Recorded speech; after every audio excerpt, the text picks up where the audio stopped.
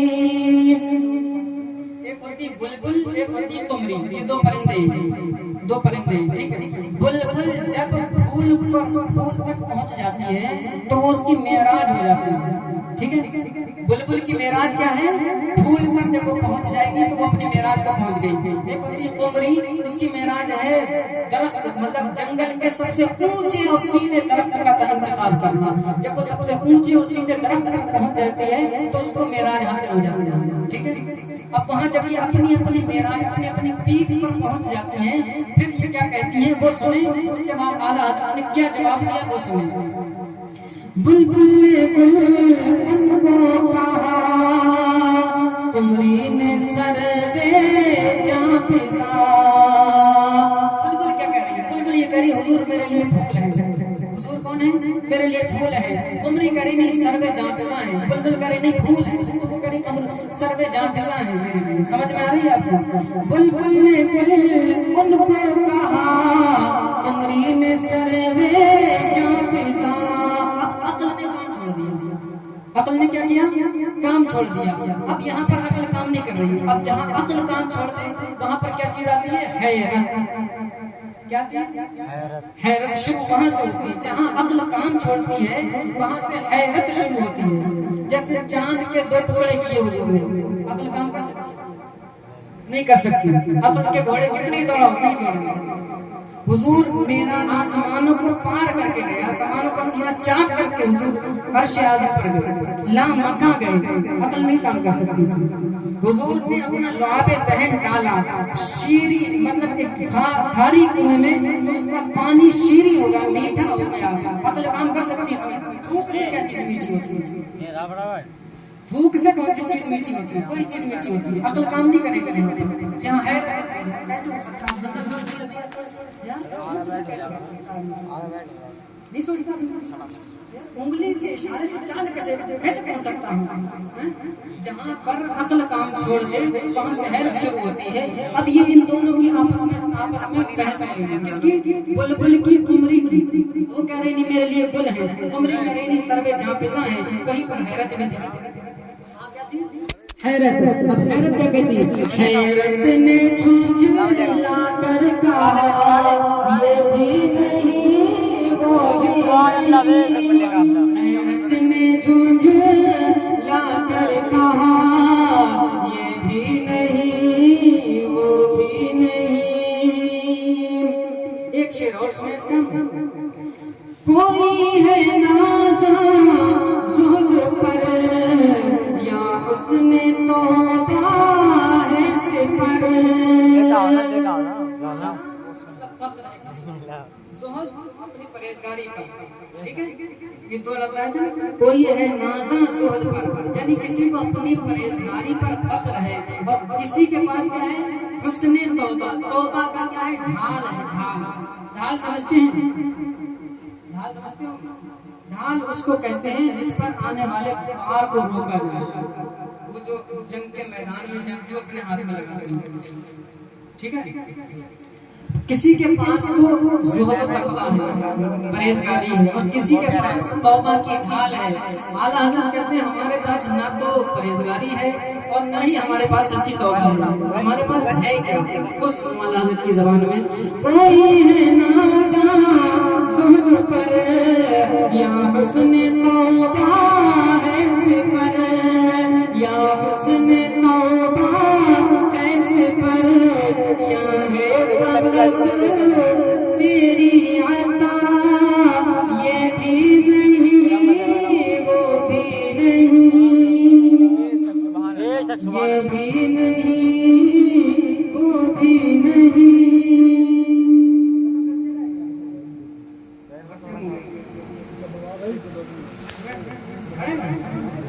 آپ لوگوں کو سمجھ آئی میری بات ہے؟ چلیے پھر کسی دن انشاءاللہ العزیز اس کے آگے اسی پر بات کریں گے انشاءاللہ۔